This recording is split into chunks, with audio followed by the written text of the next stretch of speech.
समझ गए कि शहरों में तो हमारी चलेगी नहीं, वहाँ शासन भी है, सरकार भी है, पुलिस भी है, नेता भी हैं, गांव-गांव में लोगों का कम आना जाना होता है, महात्मा लोग भी कम आते हैं, धनी लोग भी धनी मंदिरों में दान देते हैं। समुद्र में ही पानी डालना है आपको, समुद्र को पानी की आवश्यकता नहीं है, समुद्र को पानी चाहिए नहीं, लेकिन एक लोटा पानी उसी में डालोगे, क्या समुद्र का कुछ बनेगा नहीं और आपको कुछ मिलेगा नहीं। वो पानी तुलसी के झाड़ में डाल दें, बट वृक्ष के झाड़ के में अर्पण कर दें, भगवान सूर्य को दे दें, प्यासे को पानी पिला दें, भूखे को भोजन करा। इसलिए जो बड़े बड़े लोग हैं उनका ध्यान इस तरफ जब नहीं होता है तो उन लोगों का ध्यान जब नहीं होता है और शासन का भी ध्यान नहीं होता है, मूलभूत सुविधा के साथ शासन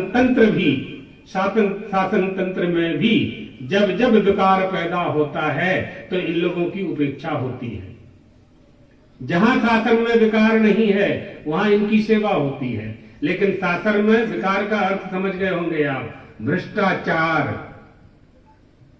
તમારા માટે બહુ યોજનાઓ છે સરકારની, शासनની बहुत बड़ी बड़ी योजनाएं हैं, लाखों करोड़ों की योजनाएं हैं आप लोगों के लिए, गरीबों के लिए।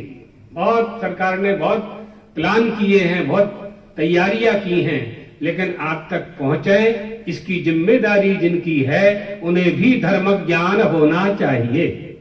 यदि वो धर्म का पालन करेंगे तो अक्षरशः सारी योजनाएं आपके काम आएंगी। इसलिए उत्तरदायित्व बनता है, साधु संतों का भी बनता है, आचार्यों का भी बनता है, धनी लोगों की भी ये जिम्मेदारी है, और शासन की तो है ही है। आपके क्षेत्र से जो लोग चुन करके जाते हैं उनकी जिम्मेदारी है कि आपकी समस्याओं को वो हल करें। उन समस्याओं में एक समस्या यह भी है कि हमारा अभाव, हमारी गरीबी, हमारी जो आवश्यक वस्तुएं जीवन में हमें चाहिए, अगर वो उपलब्ध हो जाती हैं तो प्रलोभन का आधार नष्ट हो जाएगा। प्रलोभन देकर के जो हमें परिवर्तित करते हैं, कम से कम वो एक मुद्दा समाप्त होगा कि गरीबी के कारण हम धर्म परिवर्तन नहीं करेंगे। अब दूसरा कारण क्या होगा धर्म परिवर्तन करने का? दूसरा कारण होगा कि हमारा अपमान करते हैं लोग, बड़े लोग अपमान करते हैं। आज शासन ने कानून बना दिया है, नियम बना दिया है, कभी हुआ होगा हम नहीं जानते हैं, लेकिन इस समय तो आपके पास शासन का बल है, पुलिस स्टेशन है, थाने हैं, आप वहां फरियाद कर सकते हैं, कोई आपका सामाजिक अपमान नहीं कर सकता, ऐसा संविधान में जोगवाई है। इसलिए वो बात भी अब नहीं रही। तीसरी बात क्या आएगी आपके सामने कि हम अपने हिंदू धर्म में, सनातन धर्म में दोष देखें। हमारे धर्म में क्या कमी है? जिस धर्म में हम जा रहे हैं उसमें क्या गुण है, क्या विशेषता है, तभी ना धर्म छोड़ेंगे। भाई आप एक स्कूल से दूसरे स्कूल में ये बच्चे लोग पढ़ने क्यों जाते हैं? इसलिए जाते हैं कि इस स्कूल की पढ़ाई अच्छी नहीं है तो चलो उस स्कूल में चलें। तो हिंदू धर्म में ये गड़बड़ी है तो चलो हिंदू धर्म छोड़ें, बीजा धर्म स्वीकार करें। ऐसी कोई बात है नहीं। तो फिर निश्चित रूप से हमारे देश को फिर से गुलाम बनाने का ये सोचा समझा प्लान है और धीरे धीरे आगे बढ़ाने की इनकी योजना है। ये लोग सोचते हैं कि भले ही 50 साल लग जाएं, 100 साल हो जाएं, लेकिन हम धीरे धीरे हिंदुस्तान को, जैसे अंग्रेजों ने हमें गुलाम कर दिया था, इसी तरह से क्रिश्चियन हमें गुलाम बनाना चाहते हैं। हमने सवेरे बताया ये भारत देश किसका है? जिस हिंदू धर्म, अपने लोग सब हिंदू हैं, सनातन धर्मावलंबी हैं, जिस हिंदू धर्म के ग्रंथों में भारत शब्द का प्रयोग हुआ है, जिस सनातन धर्म में सनातन धर्म, हिंदू धर्म का प्रयोग बार बार हुआ है, जिस धर्म ग्रंथों में, वेदों में, पुराणों में, शास्त्रों में भारत शब्द का बार बार प्रयोग हुआ है, और जो उन ग्रंथों को पढ़ते हैं उन्हीं लोगों का ये भारत देश है। बीजा बाहर से जो लोग आते हैं उनका ये देश नहीं है, भले ही वो रोटी कपड़ा के लिए हमारे देश में रहते हो, संविधान उनको रहने की छूट देता हो, बंधारण उनको रहने की छूट देता हो, लेकिन वास्तव में यह देश तो उन्हीं का है जिनके, आपके राष्ट्रगीत में क्या है? भारत भाग्य विधाता, भारत भाग्य विधाता। बाइबल में बता दीजिए कहीं भारत भाग्य विधाता लिखा है? नहीं लिखा। नहीं। किसी भी धर्म के ग्रंथ में बता दीजिए कहीं भारत भाग्य विधाता लिखा है? सनातन धर्म, हिंदू धर्म में लिखा है भारत भाग्य विधाता। हमारा राष्ट्रगान हमारे ये बच्चे छोटे छोटे से करते हैं। स्कूलों में सबसे पहले यह प्रार्थना होती है। भारत शब्द का प्रयोग संविधान ने स्वीकार किया है, भारत शब्द का प्रयोग भागवत जी ने स्वीकार किया है, भारत शब्द का प्रयोग वायु पुराण ने स्वीकार किया है, वेदों में भारत शब्द का प्रयोग है। भागवत जी के पंचम स्कंद में ऋषभदेव जी के पुत्र, नाभि के पुत्र ऋषभदेव जी के 100 पुत्र, सबसे बड़े पुत्र भरत, वहां भारत शब्द का प्रयोग है। अहो अमी शांतिकारी शोभनम, तमाम श्लोक हैं। गायंती देवाक्यल गीत कानी, स्वर्ग से देवता प्रार्थना करते हैं भारताजिरे। हमें भारत में न जाने मनुष्यों ने कौन से पुण्य किए हैं कि भारत भूमि में उन्हें जन्म मिला। 8 अरब लोग हैं पूरे विश्व में, 8 अरब लोग हैं, लेकिन जो भारत में जन्म लेते हैं, जम्बू द्वीप में जन्म लेते हैं, आर्यावर्त में जन्म लेते हैं, और जो हिंदू सनातन धर्म में जन्म लेते हैं, वहां जन्म पाने के लिए देवता भी प्रार्थना करते हैं ईश्वर से कि प्रभु हमारा जब स्वर्ग से पतन हो तो हमारा जन्म भारत में हो। एक राजा खटवांग थे, भगवान श्री राम के वंशज थे। एक बार देवताओं और दैत्यों में युद्ध हुआ। देवताओं का पक्ष लेकर अयोध्या से राजा खटवांग देवताओं की सहायता के लिए रथ लेकर के स्वर्ग गए।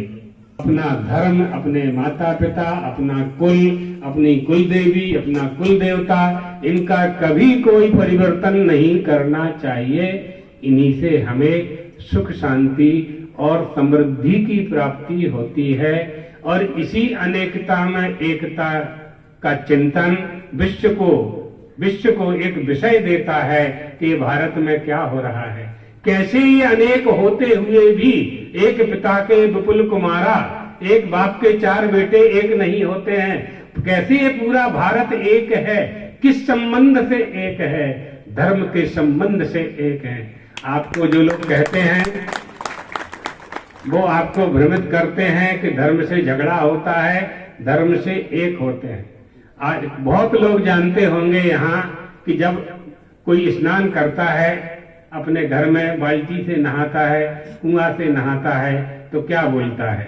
गंगे च यमुने चैव गोदावरी सरस्वती नर्मदे सिंधु कावेरी। अपने ही डोल में 5 नदियों को बुला रहा है। एकता नहीं तो क्या है? ये एकता नहीं तो क्या है?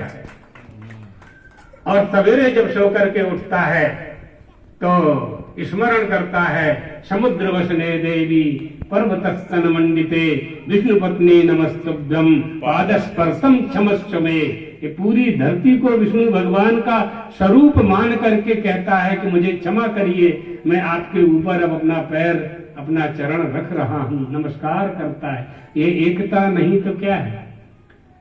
और आगे जब पूजा पाठ करता है तो बोलता है, अश्वत्थामा बलर्व्यासो हनुमाश्च विभीषणः कृपा परशुरामश्च सप्तैते चिरजीविनाः। 7 का स्मरण करता है। ये 7 चिरजीवी हैं, ये हमारे देवता हैं, इनका नाम लेता है। लेने वाला कौन है? उन 7 को एक कर रहा है कि नहीं कर रहा है? अश्वत्थामा बलर्व्यास सबको एक कर रहा है कि नहीं कर रहा है? अपने मन में बैठा रहा है कि नहीं बैठा रहा है? प्रातः काल उठते ही कहता है, अहिल्या द्रौपदी तारा कुंती मंदोदरी ततः पंचकम्यः स्मरेन् नित्यं घोर संकट नाशनम। पांचों माताओं को एक कर रहा है ना, अहिल्या को, द्रौपदी को, तारा को, सीता को, मंदोदरी को, ये सारी पतिव्रता नारियां थी। यत्र नार्यस्तु पूज्यन्ते, ये भारत देश है जहां कन्या का अष्टमी के दिन पैर धो करके आप लोग चरणोदक लेते हो कि नहीं? अष्टमी को नवरात्रि में माँ के जन्मदिन पर माँ के पैर पखारते हैं। भारत देश में ही माँ के चरणों की पूजा होती है और किसी देश में नहीं होती है। 256 देशों में भारत देश ऐसा देश है जहां माँ की पूजा अर्चना की जाती है, उनके चरण धोए जाते हैं। तो और स्मरण जब करते हैं तो तीर्थों का स्मरण करते हैं। तीर्थों का स्मरण करते हुए अपने घर में सारे तीर्थों की कल्पना करते हैं। अयोध्या, मथुरा, माया, काशी, कांची, अवंतिका, पुरी, द्वारावती चैव सप्तैता मोक्षदायिका। इस गांव में खड़े होकर, क्या नाम है इस गांव का? मलंग देव गांव में खड़े होकर जब ये कोई श्लोक बोलेगा कि अयोध्या, मथुरा, माया, काशी, कांची, अवंतिका, पुरी, द्वारावती चैव सप्तैता मोक्षदायिका, तो मलंग देव गांव में 7 तीर्थ आ गए, 7 तीर्थ एकत्रित हो गए। ये हमारी एकता है, ये हमारी एकता है। इस एकता को हमें सिद्ध करना है, बनाए रखना है। और जो आने जाने की बात है तो हमने आपके ये सब जो प्रचारक हैं, यहाँ जो सब आयोजन कराते रहते हैं, 20 साल से जो प्रकल्प चल रहे हैं, हमने कह दिया है हम आने वाले हैं। बस कोई आने का बहाना चाहिए। बहुत व्यस्तता रहती है, पूरा देश है, कोई बहाना बना लीजिए। और जैसा यशोदा बहन ने कहा, हमें 1 रुपया नहीं चाहिए दक्षिणा में। हम सबके सामने कह रहे हैं, टेप कर लो, अच्छे से सेव कर लेना उसको। 1 रुपया नहीं चाहिए। हमारे साथ 5 गाड़ी चलती हैं, उनका 1 डीजल भी नहीं चाहिए। 1 लीटर भी डीजल नहीं चाहिए, दक्षिणा भी नहीं चाहिए, कुछ नहीं चाहिए। लेकिन कोई ना कोई कारण बना लेंगे आप और बुला लेंगे तो हम आ जाएंगे। देखो ऐसे आकर के हम कहाँ जाएंगे, किसके पास जाएंगे? तो कोई एक समूह बन जाए, एक संगठन बन जाए, कोई बुलाने वाला हो और वो बैठने के लिए एक चौकी डाल दे तो उतना ही पर्याप्त है। नहीं इतनी बड़ी सभा करना है, छोटे छोटे गांव में भी चलेंगे अपने लोग, छोटे छोटे घर में भी चलेंगे। कोई जरूरी नहीं है कि वो मंडप पंडाल करवानो चे तुम्हारे, माइक लगाना इतना भी जरूरी नहीं है। इतने लोगों को तो हम अपनी आवाज से खड़े होकर सुना सकते हैं। तो धर्म प्रचार करना है तो धर्म के साथ ओतप्रोत होना पड़ेगा। श्रुति स्मृति सदाचारः स्वस्य च प्रियमात्मनः एतत् चतुर्विधम प्राहु साक्षात धर्मस्य लक्षणम। ये 4 धर्म के लक्षण हैं। इसी सदाचार के कारण, इसी आचार के कारण हमारा देश एतद् देश प्रसूतस्य सकाशादग्रजन्मनः स्वं चरित्रं शिक्षेरन् पृथिव्याम सर्वमानवाः। धरती के सारे, विश्व के सारे लोग भारत की ओर देखते हैं कि भारत में क्या हो रहा है। लाखों लोग नाक बंद करके कपकपाती ठंड में गंगा में क्यों डुबकी लगाते हैं। रिसर्च हो रहा है, शोध थाय छे एना ऊपर शोध थाय छे कि नर्मदा में शा माटे स्नान करे छे लोको, जनेऊ धारण शा माटे करे छे, चांदला शा माटे करे छे, कुंभ में, गंगा में, हरिद्वार में, प्रयाग में शा माटे लाखों करोड़ों लोगों स्नान करे छे ठंड में। एना ऊपर अन्वेषण करे छे लोगों। ये हमारी भारतीय संस्कृति है, जहां भारत एव गंगा सदृशी सरिदस्ति या स्वेन मधुरेण पवित्रेण पैसा न केवलम शरीराणि इंद्रियाणि मनंत बुद्धिंच संतकृत्य तान ब्रह्मी करोति। गंगा जल हमें ब्रह्म बना देता है, नर्मदा जल हमें भगवान बना देता है। यदा मनुष्य प्रचलन्ति गंगाम, जब मनुष्य गंगा के स्नान के लिए चलता है, जब मनुष्य नर्मदा स्नान करने के लिए चलता है, रुदंती पापानि मिथो वदंती, पाप रोते हैं उलाहना देते हैं, अरे मनुष्यों, पहले तुम हमको पैदा करते हो, फिर मारने के लिए गंगा में डुबकी लगाते हो, बड़े कृतघ्न हो तुम। ये पहले से पाप रोते हैं। यानी पाप जब मनुष्य करता है, जब झूठ बोलता है, चोरी करता है, माता पिता से झूठ बोलता है, गुरु से झूठ बोलता है, धर्म परिवर्तन करता है, तो ये पाप है। धर्म परिवर्तन करना पाप है, अपने धर्म का त्याग करना महान पाप है, नहीं करना चाहिए। सधर्म से यहाँ मर जाए हमारे धर्म में, लेकिन धर्म परिवर्तन नहीं कर सकते। तो जब ये सब होता है और गंगा नहाने के लिए जाते हैं, तो वो पाप रोते हैं कि पहले तूने हमको पैदा किया, फिर हमको मारने के लिए गंगा जी में डुबकी लगाता है, ऐसा उलाहना दे। इसलिए बहुत अच्छा लगा आप लोगों के बीच में आकर के। गांव-गांव का, भारत का जो मूल भारत है, उसका दर्शन अगर करना है तो डांग जिले में आ जाइए। हमारे भारत देश का दर्शन करना है तो दंडकारण्य में आ जाइए, डांग जिले में आ जाइए। देखिए यहाँ की संस्कृति, कैसा नृत्य किया बच्चों ने, छोटे छोटे बालकों ने, बच्चियों ने। बड़े बड़े कलाकार, बम्बैया में जो कलाकार रहते हैं, उनका भी नृत्य इनके सामने बेकार है, क्योंकि इनका तन और मन और संगीत और गीत एक साथ, संगीत ताल लय बद्ध वसंगतापि, सब एक साथ सिद्ध है, एक साथ लिपटा हुआ है। जैसे सब्जी में, दाल में नमक घुला हुआ है, दिखाई नहीं पड़ता अलग से नमक, लेकिन होता है। इसी तरह से इनके मन से जो गीत होता है, मन से, एक तो वाणी मुंह से निकलती है और एक मन से निकलती है। एक प्रेम मन शरीर से होता है, एक प्रेम मन से होता है। एक भोजन हम मन से करवाते हैं, एक दिखाने के लिए करवाते हैं। भाई तू जमी ले, जम्बा हो तो जमी ले, फॉर्मल औपचारिकता कर ले। हाँ, ये मन की बात है। तो मन सुंदर होता है तो तन सुंदर होता है। तन की सुंदरता का कोई महत्व नहीं है। हमारा आत्मा, हमारा मन, हमारा अंतःकरण सुंदर होना चाहिए, यानी पवित्र होना चाहिए। हमारा शरीर कितना ही सुंदर हो जाए, कितना ही सुंदर हो जाए, मन मलिन तन सुंदर कैसे, विष रस भरा कनक घट जैसे। कनक એટલે सोना, दागीना, सोने का घड़ा।